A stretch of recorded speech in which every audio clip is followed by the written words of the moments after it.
আলহামদুলিল্লাহ ওয়াসসালাতু ওয়াসসালামু আলা রাসূলিল্লাহ আম্মা বা'দ। সূরাতু আন-নূরের ৩২তম আয়াত।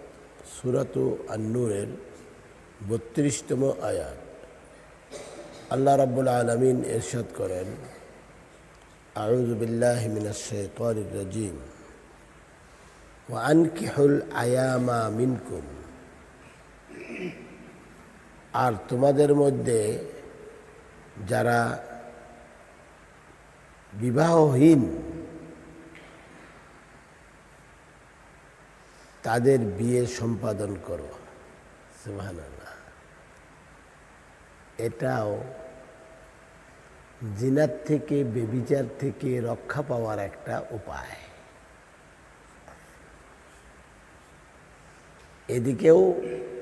এদিকেও আমাদেরকে লক্ষ্য করতে হবে, গুরুত্ব দিতে হবে। যারা বিবাহের উপযুক্ত, বিবাহিত নয়, তাদেরকে তাদের বিয়ে সম্পাদন করতে হবে।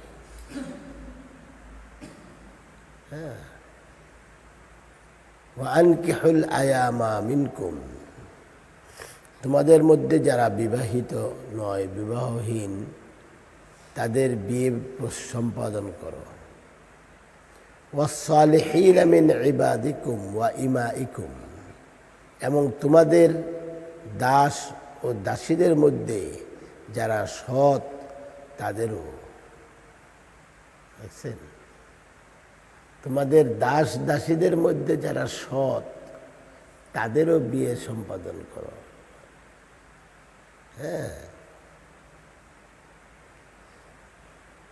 ইয়াকুনু ফুকারা, তারা অভাবগ্রস্ত হলে, তারা যদি অভাবগ্রস্ত হয়, ইউগনিহিমুল্লাহু মিন ফাদলিহি,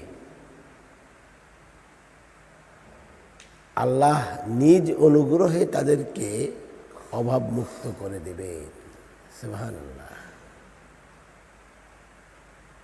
আল্লাহ নিজ অনুগ্রহে তাদেরকে অভাব মুক্ত করে দিবেন। আসলে বিয়ে করলে স্ত্রীকে কি খাওয়াবো,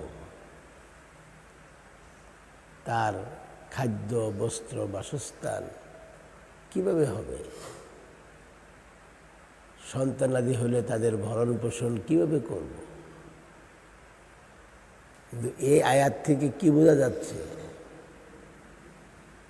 তারা যদি অভাবগ্রস্ত হয়, ফকির হয়, আল্লাহ তাদেরকে নিজ অনুগ্রহে অভাব মুক্ত করে দেবেন। এই যে আল্লাহর পক্ষে থেকে প্রতিশ্রুতি, এই বিশ্বাস আমাদের অবশ্যই রাখতে হবে। এরপরেও অনেকের ভিতরে এই বিশ্বাসটুকু নাই। বড় ধরনের চাকরি করতে হবে, বিল্ডিং তৈরি করতে হবে, বাড়িঘর আগে সাজাইতে হবে, তারপরে বিয়ে করতে হবে। তা না হলে বিয়ে করা যাবে না।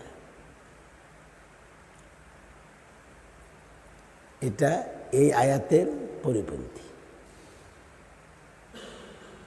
ওয়াল্লাহু ওয়াসিউন আলিম,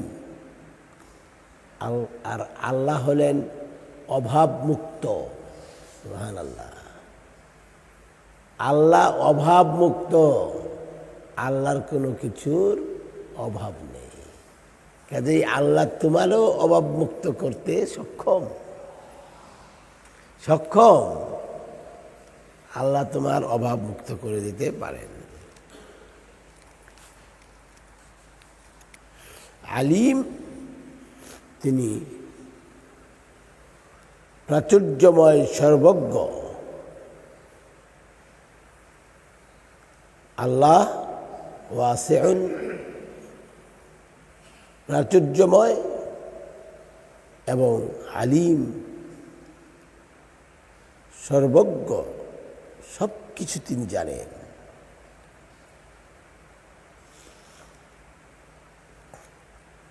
এখানে এই আয়াতের মধ্যে শুরুতে আয়ামা, আইমুনের বহুবচন হল আয়ামা। এর অর্থ প্রত্যেকটি এমন নরনারী যার বিয়ে বর্তমান নেই। আয়ামা শব্দটা আইমুনের বহুবচন, আর আইমুন শব্দের অর্থ হইল প্রত্যেক অবিবাহিত নরনারী। অবিবাহিত বলতে সেটা অর্থাৎ যে বিবাহ বন্ধনে আবদ্ধ না, বর্তমান, সেটা আগে হয়তো বিয়ে করেছিল এমনও হতে পারে, অথবা যে বিয়ে আদৌ করেই নাই, হয়ই নাই তার, সে পুরুষ হোক বা নারী হোক, বিয়ের উপযুক্ত হলে, যোগ্য হলে তাকে কি করতে হবে?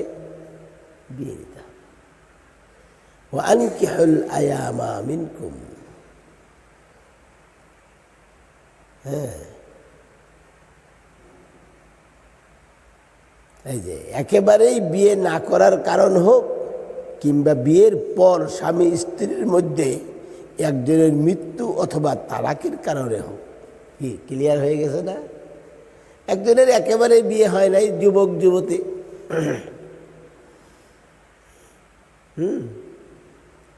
আরেকজন হইল বিয়ে হয়েছিল, বিয়ে হওয়ার পরে হয় স্বামী মারা গেছে অথবা স্ত্রী মারা গেছে, সেও তো বিবাহহীন।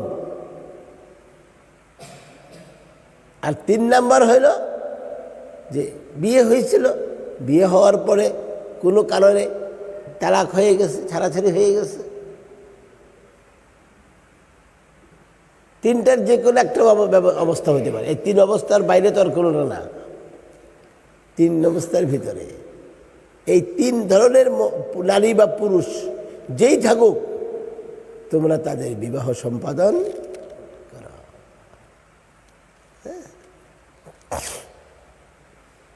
2 নাম্বার হলো এটা বলা হয়েছে স্বাধীন যারা নারী পুরুষ, স্বাধীন নারী পুরুষ। আর যারা পরাধীন, দাস দাসী, আগে তো ছিল, এখন যদিও নেই, দাস বা দাসী, বা এখনো যদি কোনো ইসলামিক সম্পূর্ণ পরিপূর্ণ ইসলামিক রাষ্ট্র থাকতো, আর সেই ইসলামিক রাষ্ট্রের অধীনে মুসলিম অমুসলিমদের যুদ্ধ হতো, আর সেই যুদ্ধক্ষেত্র থেকে যুদ্ধলব্ধ নারী যাদেরকে বন্দি করে আনা হতো, তাদের হয় স্বামী মারা গেছে, অথবা তাদের অভিভাবক নাই, মারা গেছে, নিহত হয়েছে, অথবা তাদেরকে ফেলে রেখে পলায়ন করেছে, পালিয়ে চলে গেছে। এখন সেই নারীগুলো কোথায় যাবে? তাদের তো নিরাপত্তার প্রয়োজন আছে, একজন অভিভাবকের প্রয়োজন আছে। সেটার 2টা অবস্থা।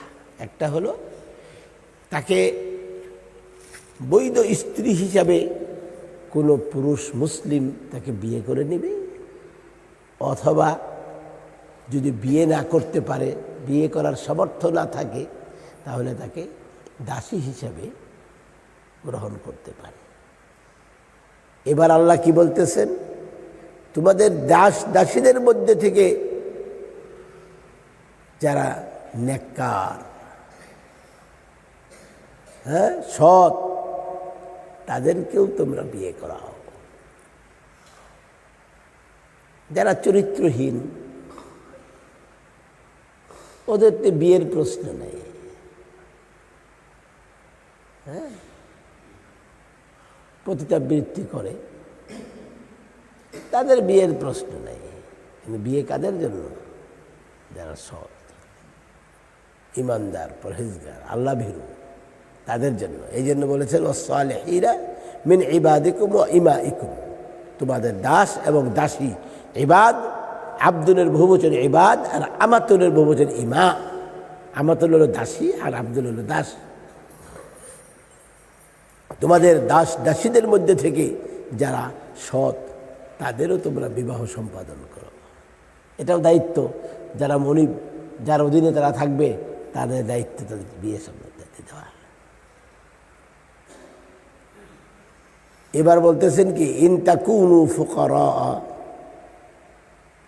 হ্যাঁ, যদি এখানে একটা কথা বলা হচ্ছে যে এমন নরনারীদের বিয়ে সম্পাদনের জন্য তাদের অভিভাবকদেরকে আদেশ করা হয়েছে। বিয়ে করার প্রতি উৎসাহ দিয়ে বিভিন্ন হাদিসেও নির্দেশ এসেছে। রাসূলুল্লাহ সাল্লাল্লাহু আলাইহি ওয়াসাল্লাম বলেন, যাদের বিয়ে সম্পন্ন হয়েছিল এমন মহিলাদের পুনরায় বিয়ে দিতে হলে তার সরাসরি স্পষ্ট ভাষায় মতামত না নিয়ে বিয়ে দেওয়া যাবে না। বিয়ের ক্ষেত্রেও আবার কিছুটা নিয়ম নীতি আছে। যাদের একবার বিয়ে হয়েছিল, বিয়ে হওয়ার পরে হয় স্বামী মারা গেছে অথবা তালাক প্রাপ্তা, সেই নারীদেরকে বিয়ে দিতে হলে অবশ্যই তাদের নিকট থেকে স্পষ্টভাবে প্রকাশ্যভাবে তাদের মতামত নিতে হবে। কারণ সেই তো তার ব্যাপারে সব কিছু বুঝবান অবুঝ না, কাজে তার নিকট থেকে স্পষ্টভাবে মতামত নিতে হবে। আর যাদের পূর্বে বিয়ে হয়নি তাদের বিয়েতেও অনুমতি নিতে হবে। যাদের আগে কখনো বিয়ে হয়নি তাদেরও বিয়ের অনুমতি নিতে হবে। তবে তাদের অনুমতি, অন্য হাদিসে আসছে রাসূল সাল্লাল্লাহু আলাইহি ওয়াসাল্লাম বলেছেন as-sukutu মিনার রিদা, তাদেরকে যখন জিজ্ঞেস করা হবে যদি তারা চুপ থাকে, অসম্মতি প্রকাশ করে না, নীরব রইল, চুপ রইল, অথবা মুস্কি হাসি দিল, তাহলেই বুঝতে হবে বিয়ের জন্য তার ইচ্ছা আছে, প্রয়োজন, সম্মতি আছে। এতটুকু হলেও করতে দিতে হবে, তাকে তো সম্মতি দিতে হবে।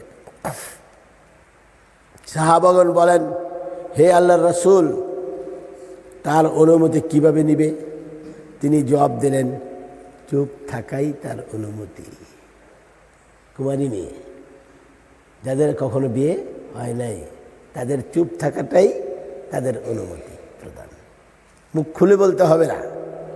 হ্যাঁ, অন্য বর্ণনায় আনাস ইবনে মালিক রাদিয়াল্লাহু আনহু বলেন, রাসূলুল্লাহ সাল্লাল্লাহু আলাইহি ওয়াসাল্লাম বিয়ের নির্দেশ দিতেন বৈরাগ্যপনা, অবিবাহিত থাকা থেকে কঠোরভাবে নিষেধ করতেন এবং বলতেন, যারা স্বামীকে ভালোবাসবে এবং বেশি সন্তান জন্ম দেয় এমন মেয়েদের তোমরা বিয়ে করো। যারা স্বামীদেরকে ভালোবাসবে, যে মেয়েরা, যে বংশের মেয়েরা স্বামী ভক্ত, স্বামীদেরকে ভালোবাসে, এই বংশে তোমরা বিয়ে করো। তাহলে খালি মেয়ে একটা সুন্দরী দেখলেই বিয়ে করা যাবে না, আগে খোঁজখবর নিতে হবে ওর মা কেমন, ওর নানি কেমন, ওর বড় বোন থাকলে বড় বোনেরা কেমন, তারা তাদের স্বামীর সাথে কি আচরণ করে, তারা স্বামী ভক্ত কিনা। তাহলে সেই বংশে বিয়ে করতে হবে, নচেত বিয়ে করা যাবে না। কারণ তাহলে আপনিও সেই নারীর থেকে খেদমত সেবা পাবেন না, আন্তরিকতা থাকবে না তার স্বামীর প্রতি। বংশের একটা ব্যাপার আছে। রাসূল সাল্লাল্লাহু আলাইহি ওয়াসাল্লাম বলেছেন, যে বংশে নারীরা স্বামী ভক্ত হয়, হ্যাঁ, স্বামীকে ভালোবাসে অন্তর দিয়ে এবং বেশি সন্তান জন্ম হয়, সেই বংশে বিয়ে করো। বেশি সন্তান জন্ম নিলে আল্লাহ রাসূল সাল্লাল্লাহু আলাইহি ওয়াসাল্লামের উম্মতের সংখ্যা বাড়বে, আমাদের মুসলমানদের, মুমিনদের সংখ্যা বাড়বে। এই জন্য তিনি বলেছেন। কিন্তু এখন বর্তমানে তো হ্যাঁ, ছেলে হোক মেয়ে হোক দুজন সন্তানই যথেষ্ট। এই মিছিল সব জায়গায় এইটা লেখা, কাগজপত্র সরকারি, হ্যাঁ, যত কম সন্তান গ্রহণ করা যায় সবাই যায়, এটা ভালো। এটা সম্পূর্ণ ইসলাম পরিপন্থী, ইসলাম বিরোধী, এটা হতে পারে না। আল্লাহ সুবহানাহু ওয়া তাআলা আমাদের সবাইকে এই আয়াতে কারিমার উপর আমল করা তৌফিক দান করেন, আল্লাহুম্মা আমিন। আমরা যেন চেষ্টা করতে পারি, আমরা চেষ্টা করব, আমাদের সদিচ্ছা থাকবে, হ্যাঁ, তবুও তো আল্লাহ আমাদের অন্তর দেখবেন, মন দেখবেন। হ্যাঁ, আল্লাহ আমাদের সবাইকে